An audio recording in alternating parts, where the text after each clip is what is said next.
साथ संगत जी, बहुत सारे लोग कमेंट्स में मुझसे पूछते हैं कि शब्द धुन कब सुनाई देती है।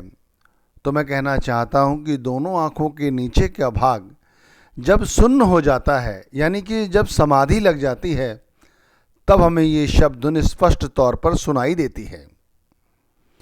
इसे इस तरह से समझो कि परमात्मा ने हमें ये शरीर दिया है।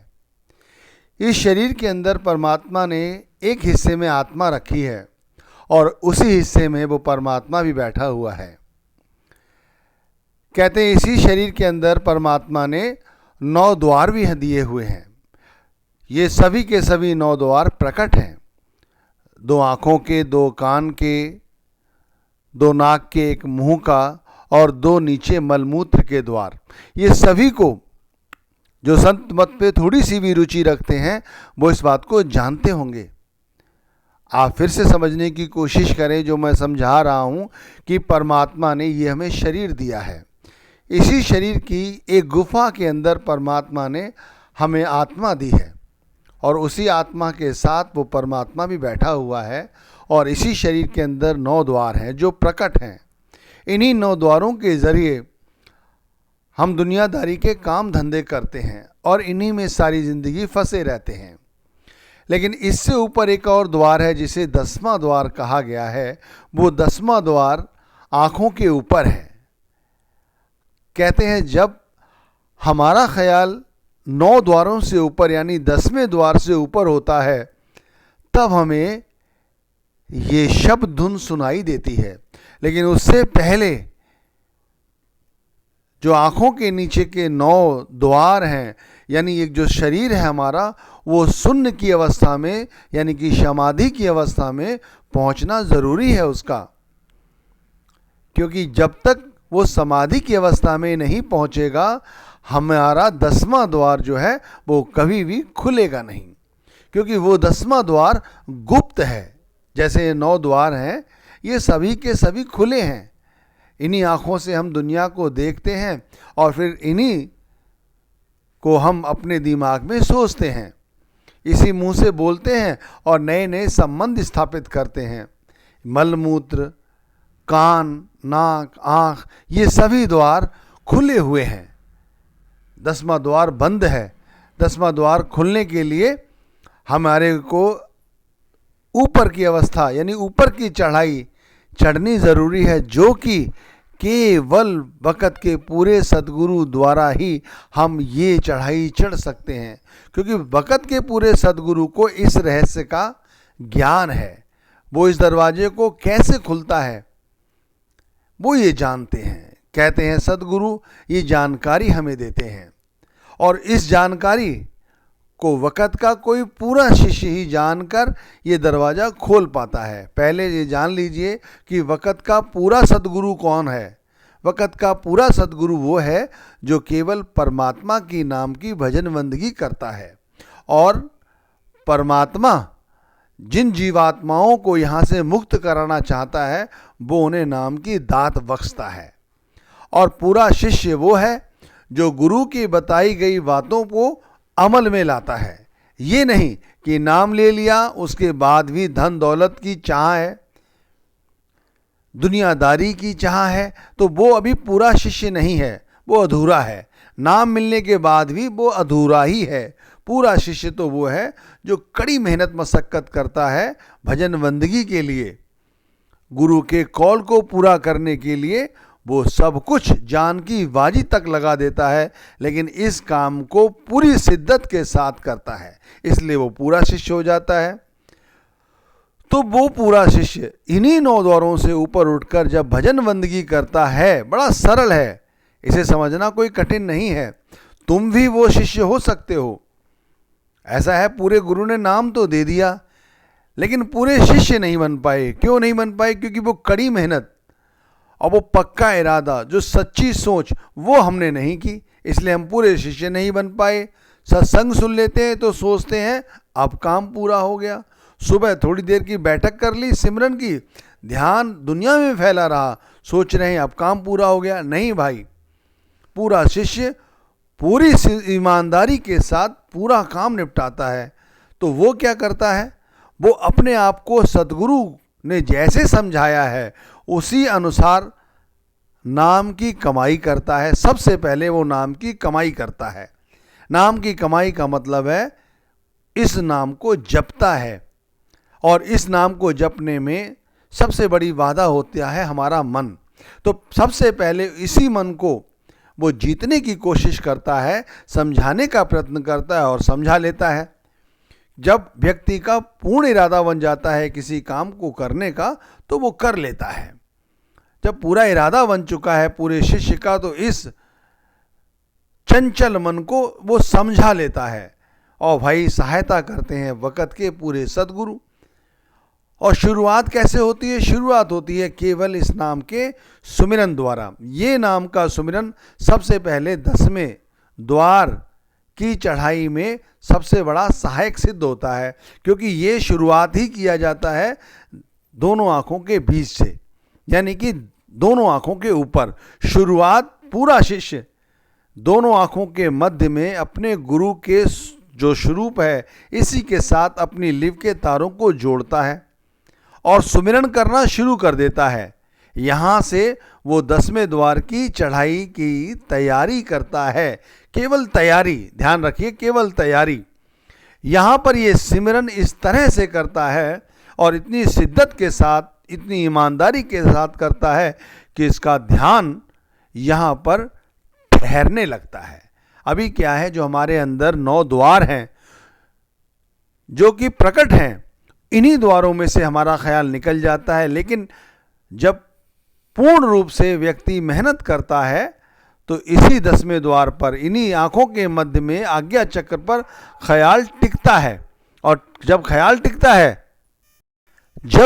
टिकता है तो ध्यान में सद्गुरु का स्वरूप रहता है।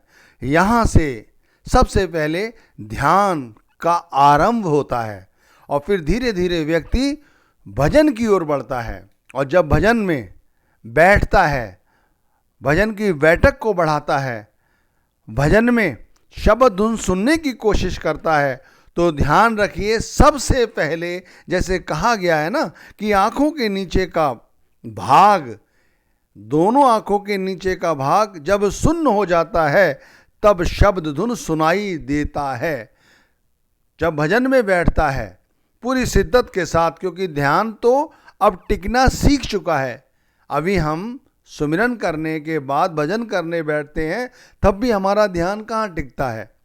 हमारा ध्यान इन्हीं प्रकट 9 द्वारों में से किसी द्वार से निकल जाता है और भजन में बैठे रहते हैं। जैसे सुमिरन में बैठे रहते हैं, ठीक इसी तरह भजन में बैठे रहते हैं। लेकिन उस अवस्था में जब ध्यान टिक जाता है, तब भजन में जब व्यक्ति बैठता है उस समय ध्यान टिका रहता है। चाहे वो किसी भी आसन में बैठा हो, किसी भी आसन में भजन की अवस्था में बैठा हो, उसका ध्यान आज्ञा चक्र पर टिका रहता है।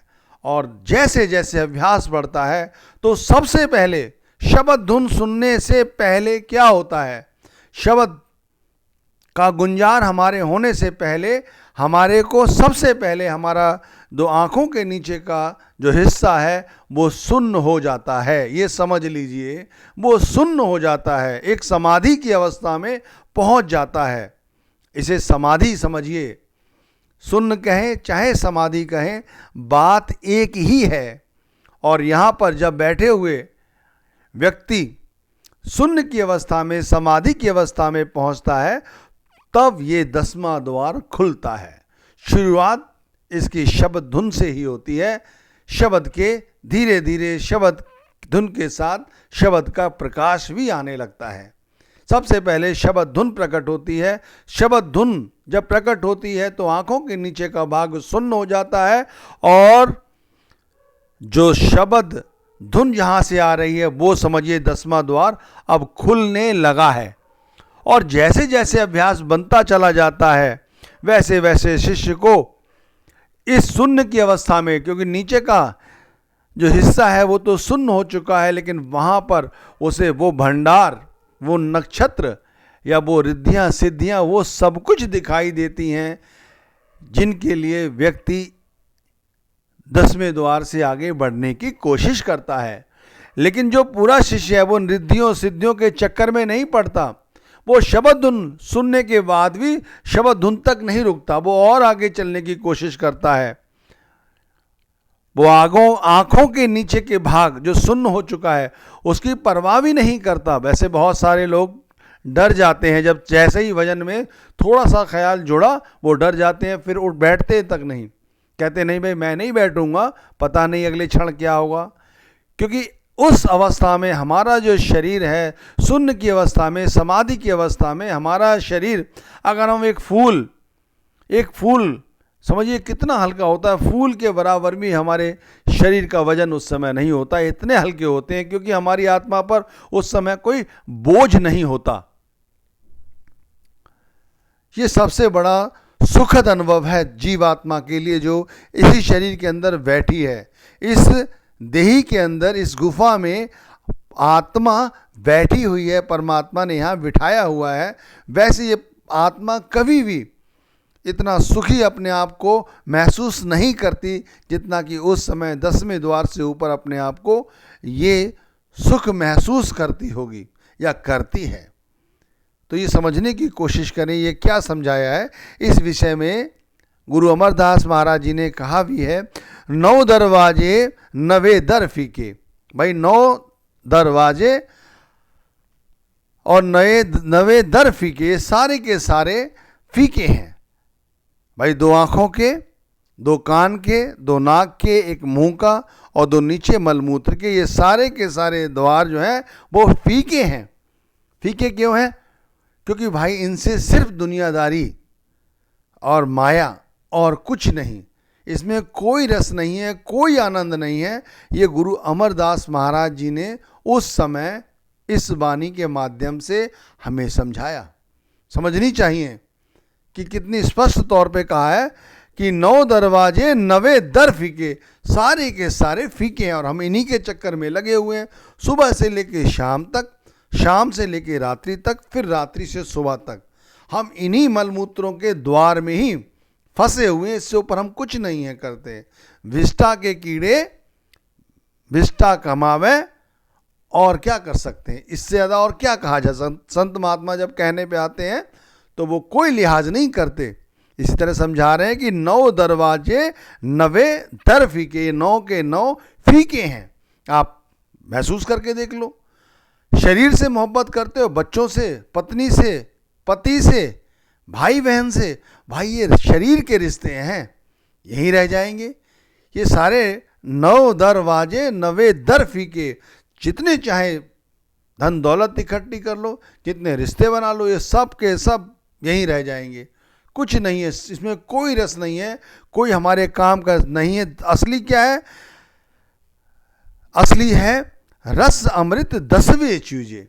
अरे 10वां दरवाजा कभी खोला ही नहीं, क्योंकि वो भाई अप्रकट है, बंद है, उसे खोलना पड़ता है।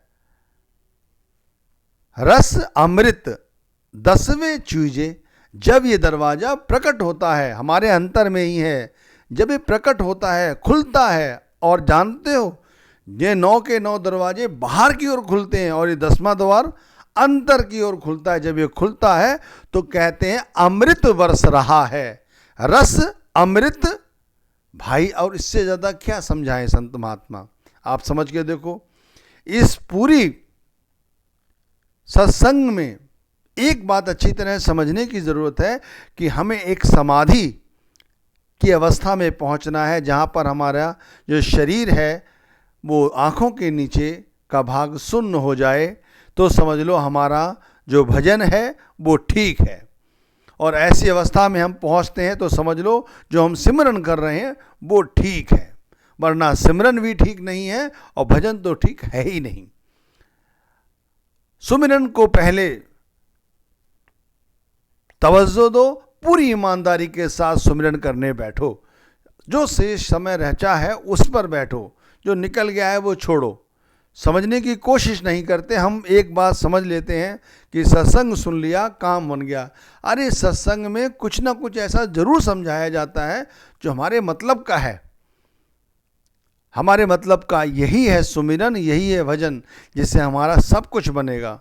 अगर एक बार शब्द धुन सुनने लग गए ना भाई, तो मैं आपसे ज़्यादा बड़ी बात तो नहीं कहता, खुद ही कहोगे कि वाकई में ये 10वां द्वार यहाँ तक पहले क्यों नहीं पहुँचे। बड़ा सहज है, बड़ा सरल है। एक काम परमात्मा की रजा के बगैर तो हो नहीं सकता था।